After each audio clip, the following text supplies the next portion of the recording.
ছোট ভাই বিয়ে করে ফেলছে, বড় ভাই বিয়ে করে না। কিছুদিন পরে ছোট ভাই বলে, ভাইয়া তুমি বিয়ে করো না কেন, আমার তো সন্তান হয়ে গেল। বড় ভাই জবাব দেয়, ভাই আমি বিয়ে করবো কি, কোনো মাইয়েই তো ভাই না। ছোট ভাই বলে, মেয়ের কি অভাব? কয় না, যেমন মেয়ে চাই তেমন মেয়ে পাই না। ছোট ভাই ভাবলো, আমার ভাই বোধহয় ভালো সম্ভ্রান্ত পরিবারের শিক্ষিত মাইয়া চায়। ছোট ভাই খোঁজ খবর নিয়ে ভালো একটা বংশের মেয়ের খবর নিয়ে কয়, ভাইজান এবার তোমার জন্য বংশীয় একটা মেয়ে পেয়েছি, তুমি রাজি হলে আমি প্রস্তাব দেই। মেয়ে কেমন? কয় অনেক সুন্দরী, রূপসী, ডানা খানা পরীর মতো, লেখাপড়ার কমতি নেই, বাপ মার টাকার অভাব নাই। বলে, আমি এমন মেয়ে জীবনে বিয়া করুম না। ছোট ভাই বলে, তুই কেমন মেয়ে চাও? কয়, আমি এমন একটা মেয়ে চাই আমার জীবনের আপন, আমার সঙ্গিনী বানাবো, যেই মেয়ে দিয়া আমি আমার জান্নাতের বাগান দুনিয়াতে সাজাবো। এমন একটা মেয়ে আমি বউ বানাইতে চাই, যেই মেয়েটা আমার ডান হাতটা ধইরা আমাকে জান্নাতের দিকে নিয়ে যাবে। বলবো ঘটনাটা, যুবকরা খেয়াল করে শুনিস, মোবাইলের পাগলেরা ভালো করে শুনিয়া যারে। যুবক,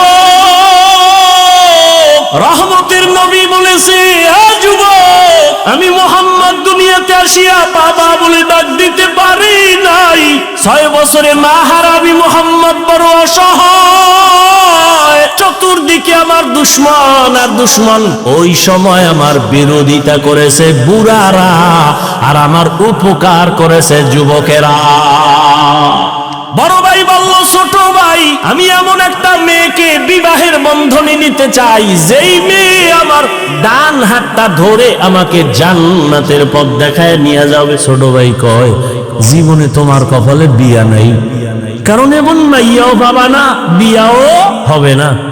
বড় ভাই একটা জবাব দিল, আল্লাহ যদি চান হতে সময়ও লাগবে। বান্দা চাইলে হয় না, আল্লাহ চাইলে।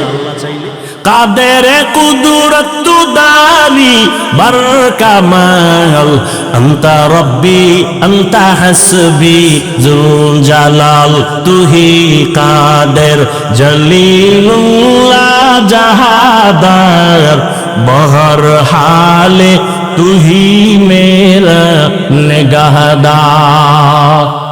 আর একটু আগাবো, কষ্ট হবে না তো ইনশাআল্লাহ। আল্লাহ সবাইকে কবুল কর। বড় ভাইকে ছোট ভাই বলল, তোমার কপালে বিয়ে নাই। বড় ভাই কি বলল? আল্লাহ যদি চায় সময় লাগবে না। বড় ভাই আল্লাহর কাছে বারবার মোনাজাত করে, কান্না করে, আল্লাহ তুমি এমন একটা মেয়ে আমার জীবন সঙ্গিনী বানায় দাও, যেই মেয়েটা আমাকে জান্নাতের পথ দেখাবে। এক হাতে তালি বাজে, ভালো করে মনে রাখবেন, এক হাতে তালি বাজে না, বিনা বাতাসে পানি নড়ে না। স্বামী আর স্ত্রীর মন যদি এক না হয়, ওই ঘরে বাগানে ফুল ফুটে না, শান্তির বাগান তৈরি হয় না। বড় ভাই তো দোয়া করতেছে, আল্লাহ কবে মিলাইবে। হঠাৎ করে খবর পাইল, পাশের এক এলাকায় বড় একজন বুজুর্গ বছরে একবার আসেন, 2-4 দিন থাকেন, মানুষের জন্য দোয়া করেন, আমল করায়, শিখায়, নামাজ শিখায়, দোয়া করে, রোজাও রাখে। বড় ভাই খবর পেয়ে গেছে, একদিন রাতের বেলা গিয়া হুজুরের কাছে গিয়া দোয়া চাইলেন, হুজুর আমি এক গুনাহগার, জাহান্নামের আসামি, একটু দোয়া করবেন, আল্লাহ যেন আমাকে নেক আমলওয়ালা বানায় দেয়, দুনিয়ার থেকে আমার অন্তর ফিরে যায়, গুনাহ থেকে নিজেরে বাঁচাইতে পারি। আল্লাহর ওলি কয়, যুবক বাবা তোমার বয়স কত? বলে এত। বিয়া করছুনি? কয় বিয়া করি নাই। রাতের বেলা আমল দিলেন, যুবক রাতে ঘুমায় গেছে, তাহাজ্জুদের নামাজে দোয়া করে, কান্না করে, ও দয়ার মালিক তোমার এক বান্দার প্রিয় অলির কাছে আসি, তার দিকে তাকাইয়া তুমি একজন ভালো স্ত্রীর ব্যবস্থা করে দাও। ফজরের আজান হয়ে গেল, নামাজ আদায় করিয়া আল্লাহর ওলি বয়ান করতেছেন, মুসল্লিদেরকে সুন্দর আওয়াজ দিয়া বয়ান করেন। বয়ান করে শেষ, ইশরাকের 4 রাকাত নামাজ আদায় করলেন। আল্লাহর ওলি বয়ান করলেন, ইশরাক শেষ, যার যার ঘরে কেউ যাচ্ছে, ওই বড় ভাই বসে আছে হুজুরের পাশে দোয়ার জন্য। হঠাৎ করে মসজিদের বাহির থেকে একটা কচি কণ্ঠে মেয়ের সালামের আওয়াজ। পর্দার আড়াল থেকে আল্লাহর এক বান্দি সালাম দিয়েছেন। আল্লাহর ওলি বলেন, ওয়া আলাইকুমুস সালাম। কে হে মা তুমি? মসজিদের বাহির থেকে সালাম দিয়েছো বলে আমি এই এলাকার একজন মেয়ে, আমার আব্বা বড় গরিব, বিছানায় অসুস্থ। মেয়ে তোমার বয়স কত? বলে তো বিবাহ হয় নাই। কয় না। কেন তুমি বিবাহের জন্য প্রস্তাব দাও না? বলে এই জমিনের মধ্যে কোনো ভালো সন্তান পাই না। কেমন সন্তান তুমি চাও? মেয়ে ডাক দিয়ে বলে আমি এমন একজন ছেলেতে স্বামী বানাতে চাই, যেই স্বামী আমার ডান হাত ধইরা আমাকে জান্নাতের পথে নিবে।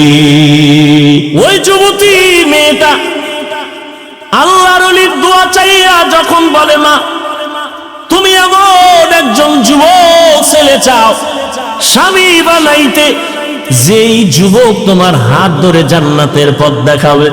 বড় ভাই বসে বসে কাঁদতেছিল, তাহাজ্জুদের কান্না, মালিকের আদালতে কবুল। আল্লাহর ওলি কয় মা তুমি আমাকে মানো? বলে মানি। বলে প্রস্তাব দিলে রাখবানি? রাখবা। বলে আমার কাছে একটা যুবক আছে তোমার অন্তরওয়ালা, ওই যুবকও এমন একটা মেয়েকে বিবাহের বন্ধনে বউ বানাতে চায় যে তার হাত ধরে জান্নাতে নি। মেয়ে বলে আলহামদুলিল্লাহ হুজুর, আপনি যদি বলেন আমি রাজি। এবার ওই বড় ভাইয়ের সাথে যুবতী মেয়ের বিয়া হয়ে গেল। আল্লাহর ওলি বিবাহের খুতবা পড়ালেন। বিবাহের বন্ধনে যখন আবদ্ধ হইয়া এবার ওই যুবক যুবতী দুজন সংসার শুরু করলো। কেমন শান্তির বাগান। স্ত্রী আজান হলেই নামাজের জন্য রেডি, স্বামী আজান হলে নামাজের জন্য রেডি। যত কাজ থাকুক না কেন স্ত্রীকে স্বামী বলে কাজ বন্ধ, নামাজে দাঁড়াও। আবার স্ত্রী স্বামীর সহযোগিতা করে, বলে স্বামী কোনো কাজ চলবে না, নামাজের আজান হলো। আল্লাহু আকবার মানে আল্লাহ সবার বড়, এখানে আর ব্যবসা বড় না। আল্লাহু আকবার বলার পরে আমার চাকরি বড় না, আল্লাহ বড়। অতএব আগে আল্লাহর হাজিরা দিয়া তারপরে ব্যবসা। হিন্দু ফ্যাক্টরির মালিক, ফ্যাক্টরির মালিক হিন্দু, মুসলমান কর্মচারীরা তার ফ্যাক্টরিতে কাজ করে ঢাকায়। হিন্দু ফ্যাক্টরির মালিক বলে মুসলমান টাইম মতো তোমরা তোমাদের ধর্ম অনুযায়ী নামাজ পড়িও, এ বিষয়ে আমি তোমার বেতন কাটবো না, রাগ করবো না। আর মুসলমানের বাচ্চা নিমক হারাম। ফ্যাক্টরির মালিক হয়ে বলে নামাজ পড়ে আমার ডিউটি আগে। এই জন্য বিল্ডিং এ আগুন লাগে, অগুফরে খোদার গজব পড়ে, গজব। আল্লাহ হেদায়াত দান করুন। গ্রামে তো এই প্রবণতা কম, শহরে ভাড়াটিয়া থাকে, ফজরের নামাজ পড়তে যাইতে পারে না, গেটের চাবি দেয় না মালিক। বহু রিপোর্ট আছে ঢাকার শহরে, বিল্ডিং এর মালিক ফজরে পার্শ্বে মসজিদে যাইতে চায়, মুসল্লিরা পারে না, ভাড়াটিয়া যেতে পারে না, কেচি গেটে তালা লাগানো, চাবি দেয় না। ওর বিল্ডিং এ খোদার গজবের আগুন লাগবে না তো কার বিল্ডিং এ আগুন লাগবে? আল্লাহ। দুইজন স্বামী আর স্ত্রী এক মনে ফজরের সময় স্ত্রী যদি আগে উঠে স্বামীকে ডাক দিয়ে উঠায়, স্বামী যদি আগে উঠে স্ত্রীকে উঠায়, নামাজ আদায় করে, মোনাজাত দেয়, কোরআন তেলাওয়াত করে, গভীর রাতে তাহাজ্জুদের নামাজ আদায় করা। দেখছেন নি মোবাইল ওয়ালারা কেউ রাতে ঘুমায় না, তাহাজ্জুদের টাইম সজাগ, কিন্তু কপাল খারাপ, তাহাজ্জুদ পড়ে না। ডায়াবেটিসের রোগীর গোষ্ঠী ফজরের সময় রাস্তায় হাঁটে ডায়াবেটিস কমানোর জন্য, নিমক হারাম, মসজিদে গিয়ে 4 রাকাত নামাজ পড়ে না। নাই এরকম?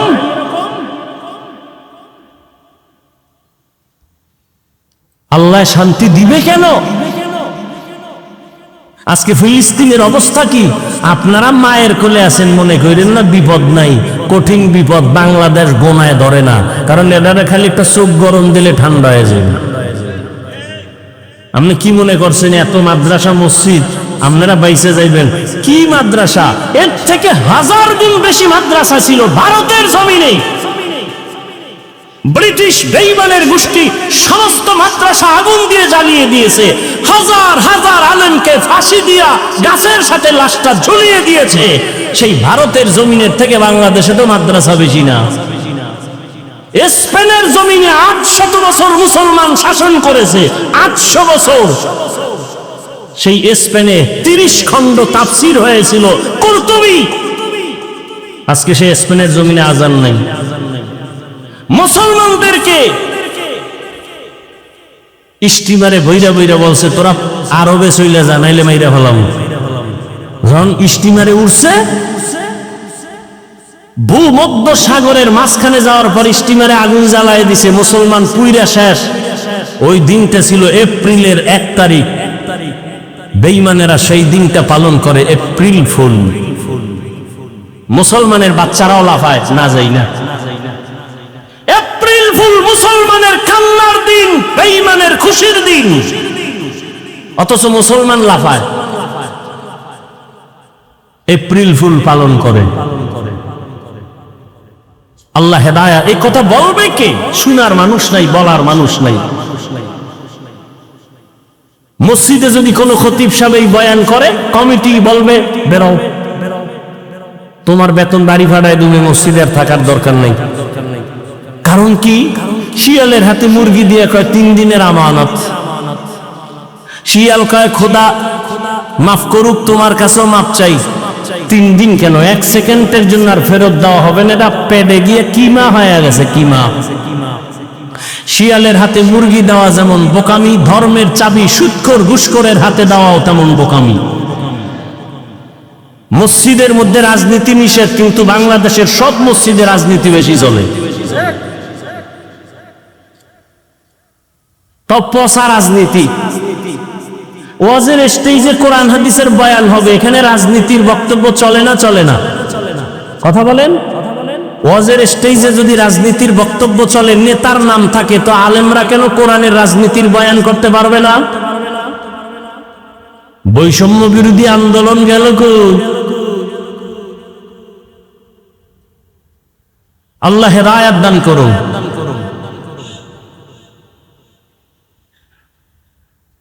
স্বামী আর স্ত্রী তাহাজ্জুদে একটা দোয়া করে, এতদিন দোয়া করছে ভালো একটা স্বামী চাই, স্বামী দোয়া করছে ভালো একটা বউ চাই। আল্লাহ মিলাইছেন। এবার এক দোয়া, আল্লাহ একটা নেককার সন্তান দাও। কি সন্তান চাইছেন কোনদিন? মিছা কথা। সন্তান যদি নেককার চাইতেন, স্বামী স্ত্রী ওযু ছাড়া ঘুমাইতেন না। নেককার সন্তানের জন্য তাহাজ্জুদে দোয়া করছে, আল্লাহ দিছে একটা নেককার সন্তান। নাম দুনিয়াতে পেটে আসার পরেই মা দোয়া শুরু, আল্লাহ গর্ভের সন্তানকে তোমার ওলি বানাই। আমগো আম্মা জানেরা দোয়া করে, আমগো আম্মা জানেরা বাচ্চা গর্ভে আসলে টেলিভিশনের পর্দায় বসে থাকে, রাস্তায় রাস্তায় ঘুরে বেগানার বদনজর লাগায়। এরপর তারা কত ধন্য আপনাদের জীবন। এই স্টেজের মধ্যে আজকে 2টা সন্তানের মাথায় পাগড়ি দিলাম, কোরআনের হাফেজ। এদের খবর নিয়ে দেখেন এদের মা বাবা কত ধন্য মা। এরে আম্মা জান, এতক্ষণ আপনাদের সন্তানদের নিয়ে যত বয়ান শুনাইলাম, এগুলো কাজে লাগাতে হলে আপনাদের দোয়া লাগবে, মা বাবার দোয়া ছাড়া সম্ভব না। এরে আম্মা জান, আপনারা নবীদের মায়ের মতো দামি, সাহাবায়ে কেরামের মায়ের মতো দামি মা, আপনারা হাফেজে কোরআনের মায়ের মতো দামি মা। এরে আম্মা জান, আপনারা খাদিজা রাদিয়াল্লাহু আনহার মতো দামি মা, আপনারা আয়েশা রাদিয়াল্লাহু আনহার মতো দামি নারী, ফাতেমা রাদিয়াল্লাহু আনহার মতো দামি নারী। বেঈমান ফেরাউনের স্ত্রীর নাম কি? এত বড় বেঈমান ফেরাউন, তার ঘরের স্ত্রী আসিয়া আল্লাহর এত পেয়ারা হয়ে গেল। রহমতের নবী বলেন, কিয়ামতের ময়দানে আসিয়ার সাথে আমি মুহাম্মদের সাথে জান্নাতে বিয়া হবে। এরে আম্মা জান, একটা বেঈমান ফেরাউনের ঘরে থাইকা এত টাকা ক্ষমতা লাথি মাইরা ওই আসিয়া যদি আমার আল্লাহকে রাজি কইরা কবরে যেতে পারেন, আপনার স্বামী তো ফেরাউনের মতো খারাপ না। আপনি যদি স্বামীটারে বুঝাইতেন, স্বামী মা বাবার আদর মায়া ত্যাগ করে তোমার ঘরে আসি, জীবনে একটা প্রতিজ্ঞা, খাইয়া থাকলেও আসি, না খাইয়া থাকলেও আসি, তবে দাবি একটা, হারাম কামাই রুজি ঘরে আনবা না। হারাম খাইয়া রক্ত নাপাক করব না, সন্তানের রক্ত নাপাক করতে দিব না। মা যদি স্বামীটাকে বুঝাইতেন, কোন স্বামী হারাম টাকা ঘরে নিত না। এরে আব্বা জানেরা, আপনার মতো কত মা এখনো আছে এই এলাকায়, ঘুরলে দেখবেন মা পর্দা করে, 5 বেলার নামাজ পড়ে, স্বামীর মাল হেফাজত করে, মোবাইলে সময় নষ্ট করে না। এরে আম্মা জান, আপনারা কেন পারবেন না? ও এলাকার যুবক বাবারা, আপনার মতো কত যুবক জীবনে মাদ্রাসায় পড়ে নাই, আলিফ বা তাও শিখে নাই, স্কুলে পড়ে, কলেজে পড়ে, চাকরি করে, ব্যবসা করে, সত্য কথা বলেন, 5 বেলার নামাজি আছে না নাই? নিজের বিবেকটাকে জিজ্ঞাসা করো যুবক বাবা, তুমি কেন পারো না?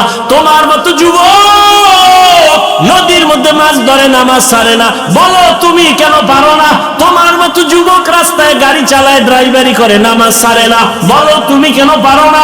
তোমার মতো যুবক র্যাব, আর্মি, পুলিশ, বিডিআর এর চাকরি করে, নামাজ ছাড়ে না, বলো তুমি কেন নামাজ পড়তে পারো না? ঢাকা কলেজে গিয়া দেখো, কলেজেও পরে মাথায় পাগড়ি, বড় দাড়ি, বড় জামা ভইরা, পেছন দিক দিয়া তাকাইলে মনে হয় মসজিদের বড় খতিব। ও বাবা, তুমি কোন মসজিদের খতিব? বলে জীবনেও না, আমি আরবি তো ভালো করে পারি না। কি করো? বলে ঢাকা কলেজে পড়ি। বলে তোমার এমন পোশাক কেন? বলে আলেম ওলামাদের নেক নজর, মা বাবার দোয়া। এই যুবকরা, স্কুল কলেজে এরকম ছেলে আছে না নাই? আল্লাহ বিবেক দিছে, তুমি জিজ্ঞাসা করো তোমার বিবেককে, তুমি পারো না কেন? সমস্যাটা কোথায়? ও ব্যবসায়ী বাবারা, আপনার মতো কত ব্যবসায়ী 5 বেলার নামাজ পড়ে, দাড়িওয়ালা অভাব নাই। গুলশানের এক হাজি, নাম বলবো না, অনেকে চিনে ফেলবে, ব্যবসা কোটি কোটি, 110 কোটি টাকা দেয় গ্যাস বিল।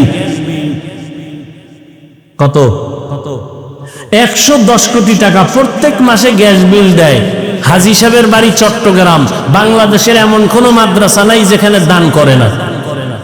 এক ওয়াক্ত নামাজ জামাত ছাড়া পড়ে না। ভালো মানুষ আছে না নাই? আপনি পারেন না কেন? একটু দোকানদারি করে নামাজ শেষ, এটা একটা অজুহাত। চাকরি করেন, নামাজ পড়তে পারেন না, কেন সেই চাকরি করবেন? ওই টাকা খেয়ে লাভ কি হবে? কোটি টাকার মূল্য নাই, হালাল 5 টাকায় কোটি টাকার মূল্য। এরে আল্লাহর বান্দারা, দুজনে দোয়া করেছেন, আল্লাহ নেককার একটা সন্তান দিও। আল্লাহ তাআলা স্বামী আর স্ত্রীর দোয়া কবুল করে একটা সন্তান দান করলেন।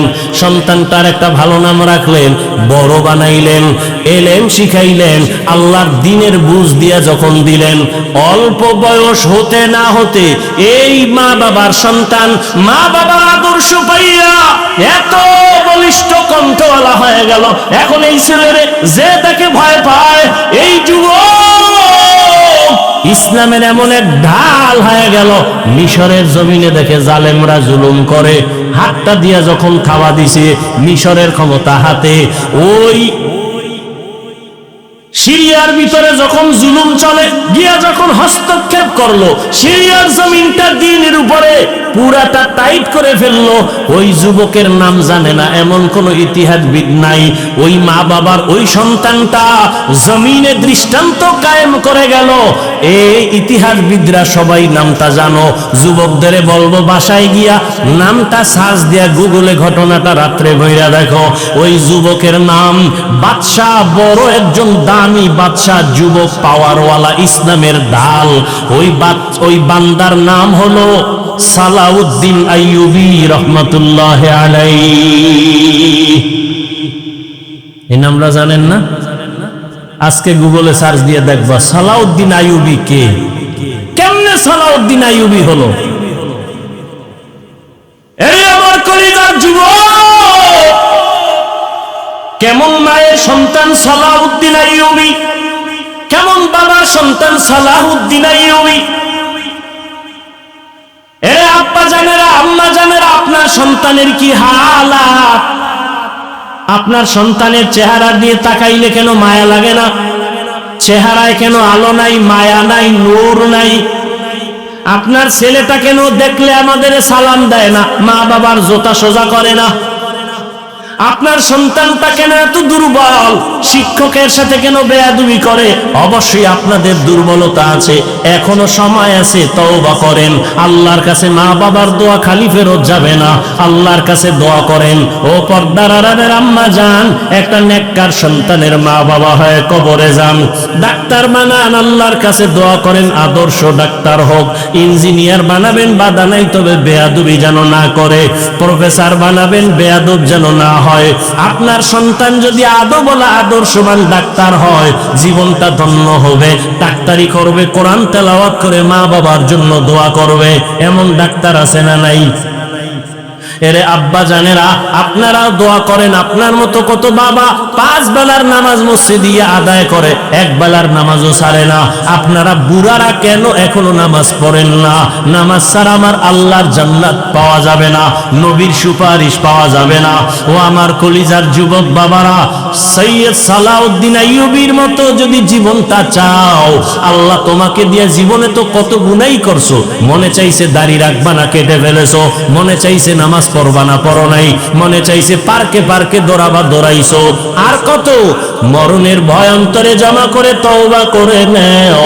মনে মনে আমার আল্লাহকে বলো, হে আল্লাহ, জীবনে কত নামাজ ছাড়লাম, দাড়ি কাটলাম, বেপরদায় চললাম, আর কত মরণ জানি কোন দিন হয় বলা যায় না।